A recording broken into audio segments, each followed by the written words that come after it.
आपने fire movement के बारे में सुना है? क्या आप फायर मूवमेंट का पार्ट बनना चाहते हैं? इस सब सवालों के लिए रिक्वेस्ट है कि इस वीडियो को आखिर तक ज़रूर देखिएगा। फायर मूवमेंट मतलब फाइनेंशियल इंडिपेंडेंस रिटायर अर्ली या हिंदी में बोले तो वित्तीय स्वतंत्रता। ये क्या है? इसका मतलब ये है कि मैं फाइनेंशियली डिपेंडेंट नहीं हूँ, मैं फाइनेंशियली डिसीजंस ले सकती हूँ। फायर मूवमेंट अमेरिका में स्टार्ट हुई थी 1992 में। इसको पहली बार इसके बारे में बात की गई थी और 2010 के आसपास ये बहुत ज़्यादा पॉपुलर हुई। इंडिया में ये अभी आ रही है। कई लोग कह सकते हैं कि हिंदुस्तान में फायर मूवमेंट गांधी जी के ज़माने से चल रही थी। इसके बारे में अभी हम बात करेंगे। पहले बात करते हैं स्वतंत्रता की, दैट इज़ इंडिपेंडेंस।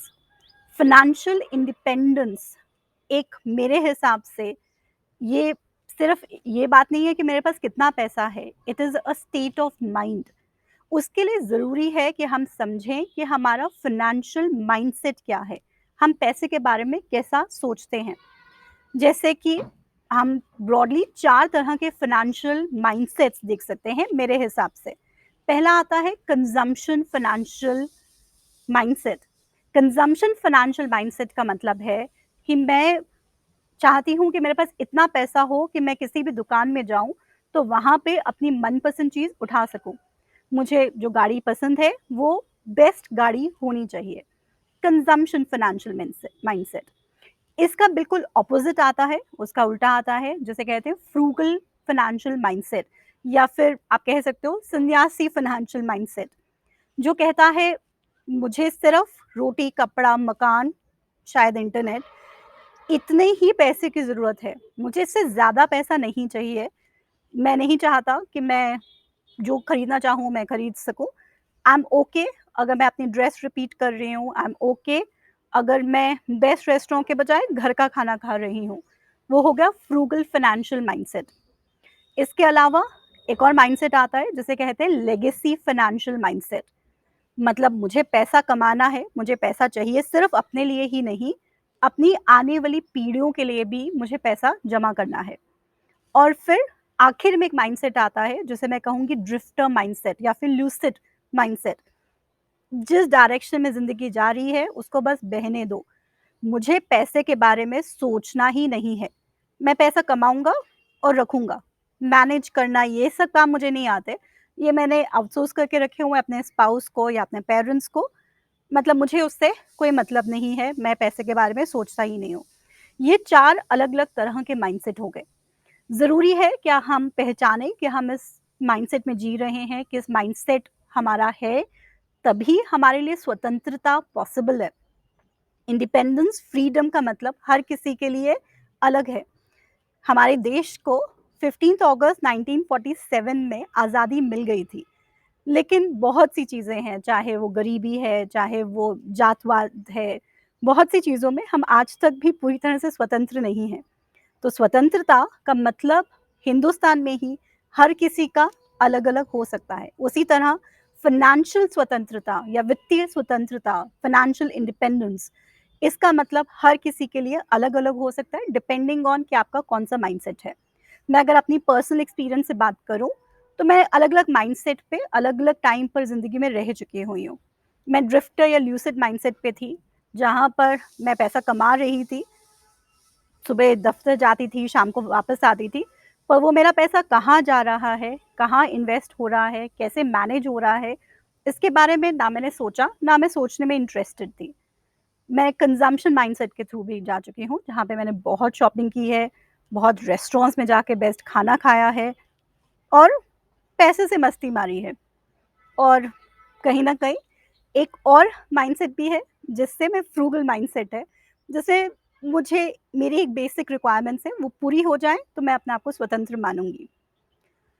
ये सब माइंडसेट को पहचान कर हर किसी के लिए टाइम ड्यूरेशन अलग-अलग रहेगा। अगर आप लेगेसी माइंडसेट पे हो, तो शायद आपको फाइनेंशियल इंडिपेंडेंस या फाइनेंशियल स्वतंत्रता के लिए टाइम लगेगा। हो सकता है आप फायर मूवमेंट को, फाइनेंशियल इंडिपेंडेंस, रिटायर अर्ली को फॉलो भी नहीं कर पाओ। Again personal choice. बट अगर आप फाइनेंशियल इंडिपेंडेंस चाहते हैं, तो इसके स्टेप्स क्या हैं? कैसे मैं फाइनेंशियल इंडिपेंडेंस पे पहुंच सकती हूँ। पहला स्टेप वो है ये पता करना मैं कहाँ पर हूँ, वेयर एम आई। इसके लिए पता कीजिए मेरा पैसा जा कहाँ रहा है, अपना पैसे को मैं मैनेज कैसे कर रही हूँ, मेरा कितना पैसा ईपीएफ में पड़ा है, कितना पैसा पीपीएफ में पड़ा है, कितना म्यूचुअल फंड में पड़ा है, मेरे घर की कीमत क्या है, मैं कहाँ पर हूँ। सेकंड स्टेप है और बहुत ज़रूरी स्टेप है टारगेट पहचानना। मेरा टारगेट क्या है, मैं करना क्या चाहती हूँ। क्या मुझे पैसा चाहिए, मेरे सेविंग्स अकाउंट में क्रेडिट कार्ड की लिमिट्स चाहिए ताकि मैं अपनी मर्ज़ी की शॉपिंग कर सकूँ, या मैं चाहती हूँ कि मैं लेगेसी प्लानिंग करूँ, मैं अपने बच्चों के लिए पैसा छोड़ूँ, या इतना कि मैं एक टाइम पर पैसे के लिए काम नहीं करूँ, मैं अपनी खुशी के लिए काम करूँ, अपनी मस्ती के लिए काम करूँ। अपना टारगेट पहचानिए, पैसे से अपना रिलेशनशिप सेट करिए। देखिए, हम 15 अगस्त को इंडिपेंडेंट क्यों हुए या हम इंडिपेंडेंस डे क्यों मनाते हैं? क्योंकि कहीं न कहीं हमने एक टारगेट रखा था कि हमें अंग्रेज़ों को भारत से निकालना है, भारत से खदेड़ना है। वो टारगेट पूरा हुआ तभी हम इंडिपेंडेंस गेन कर पाए। इसीलिए इंडिपेंडेंस के लिए, स्वतंत्रता के लिए अपना टारगेट सेट करना बहुत ज़रूरी है। तीसरा आता है, मुझे पता है मैं कहाँ पर हूँ, मेरा टारगेट क्या है। तीसरा स्टेप है उस गैप को आइडेंटिफ़ाई करना, मैं कहाँ पर हूँ और मुझे कहाँ जाना है, उसमें गैप कितना है। क्या मैं पहले ही वहाँ पर पहुँच चुकी हूँ, मतलब मैं आज़ाद हूँ, पर मैं खुद रियलाइज़ नहीं कर रही हूँ कि मैं आज़ाद हूँ, या मुझे अपनी आज़ादी पाने के लिए इतना पैसा सेव करना है और मुझे यहाँ पर पहुँचना है। फाइनेंशियल टारगेट कैसे सेट होता है, मैथमेटिकली कैसे कैलकुलेट होता है, उसके लिए मैं एक वीडियो पहले ही डाल चुकी हूँ। आपसे रिक्वेस्ट है कि उस वीडियो को ज़रूर देखिए, उसका लिंक मैं इस मॉड्यूल के एंड में डालूँगी। सेकंड पार्ट है ये डिसाइड करना कि मुझे कितना बचाना है, कितना सेव करना है ताकि मैं उस टारगेट को अचीव कर पाऊँ। इसका भी मैं एक वीडियो बना चुकी हूँ जिसमें मैंने एक्सेल में उसको कैलकुलेट करना बताया है। चौथे नंबर पर आता है वो है ये आइडेंटिफाई करने के बाद कि ये मेरा गैप है, मैं इस गैप को या इस टारगेट को कैसे पूरा कर सकता हूँ, उसकी फाइनेंशियल प्लानिंग करना। प्लानिंग करने के लिए क्या मैं पीपीएफ में इन्वेस्ट करता रहूँ, that is safe and secure, तो क्या मैं अपना टारगेट को कितने साल में अचीव कर लूँगा? या मैं थोड़ा-सा ज़्यादा अग्रेसिवली खेलना चाहता हूँ, या मेरे टारगेट इतने अग्रेसिव हैं कि मुझे हर महीने एक लॉटरी का टिकट लेना है, जिस दिन मेरी लॉटरी लग गई, उस दिन भी मेरा टारगेट अचीव हो जाएगा। इसके लिए भी ज़रूरी है कि हम प्लानिंग करें, लॉटरी का टिकट भी बैठे-बिठाए आप नहीं खरीद पाओगे, उसके लिए भी आपको प्लान करके पैसा साइड पे रख के खरीदना पड़ेगा। तो अपना प्लानिंग, फाइनेंशियल प्लानिंग आपका चौथा स्टेप है। और पाँचवाँ और सबसे इम्पोर्टेंट स्टेप वो है सैटिस्फैक्शन। मैंने ऐसे बहुत से लोग देखे हैं जो एक टारगेट अचीव करते हैं, अपने गोल पोस्ट को आगे बढ़ा लेते हैं, अपने टारगेट को और बढ़ा लेते हैं। मेरा टारगेट है मुझे 5 सालों में या 10 सालों में मर्सिडीज़ खरीदनी है।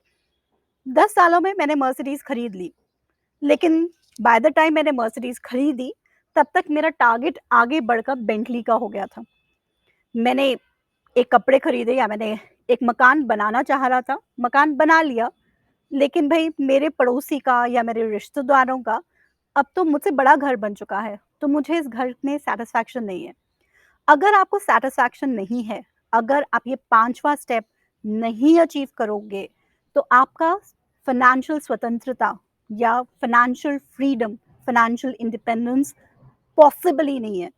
सैटिस्फैक्शन एक बहुत ज़रूरी पार्ट है। फायर मूवमेंट का फाइनेंशियल इंडिपेंडेंस रिटायर अर्ली का सेकंड पार्ट है रिटायर अर्ली। अगर आप इस मूवमेंट के बारे में जेन्युइनली पढ़ोगे, समझोगे, जो ओरिजिनल इसके प्रोपोनेंट्स थे, जो इसके बारे में बात कर रहे थे, तो वो रिटायर अर्ली का मतलब ये नहीं निकाला कि भई आज से मैं काम करना बंद कर दूँगा, मुझे मेहनत नहीं करनी है, मुझे कोई काम नहीं करना है। काम करते रहना चाहिए हमको आखिरी मोमेंट तक, ताकि हम फिज़िकली, मेंटली फिट रहें। काम हमें फिट रखता है, लेकिन काम करने का एक तरीका है। मैं काम सिर्फ़ पैसे के पीछे भागकर भी कर सकती हूँ। मैं काम एक टॉक्सिक एनवायरनमेंट है, मुझे मेरा एम्प्लॉयर नहीं पसंद, मेरे बॉस मुझे हमेशा परेशान करते हैं, मेरी फिज़िकल हेल्थ ख़त्म हो चुकी है, मेरी मेंटल हेल्थ है ही नहीं। उसके बावजूद भी क्योंकि मुझे काम करना है, क्योंकि मुझे पैसा चाहिए, मैं काम करते रहूँ, वो रिटायरमेंट अर्ली नहीं है। रिटायरमेंट अर्ली मतलब कि मैंने इतना पैसा कमा लिया है कि अब मैं जाकर वो काम कर सकूँ जिसके लिए मैं पैशनेट हूँ, जिसमें मुझे मज़ा आता है। मैं काम कर रही हूँ क्योंकि मैं काम को एन्जॉय करती हूँ, इसीलिए नहीं क्योंकि मुझे इतना पैसा कमाना है। ये फायर मूवमेंट का कॉन्सेप्ट है। That means try to save, पैसा बचाइए अपने ज़िंदगी के शुरुआती दिनों में, फ़ज़ूल की कंज़म्पशन को रोकिए, पहचानिए कि मेरी स्वतंत्रता, मैं आज़ाद किस दिन हूँगा और उसके अकॉर्डिंगली फिर अपनी प्लानिंग करिए और जिस दिन अपना टारगेट अचीव कर लेंगे, उस दिन सोचिए कि अब मुझे अपनी ज़िंदगी को आगे कैसे बिताना है।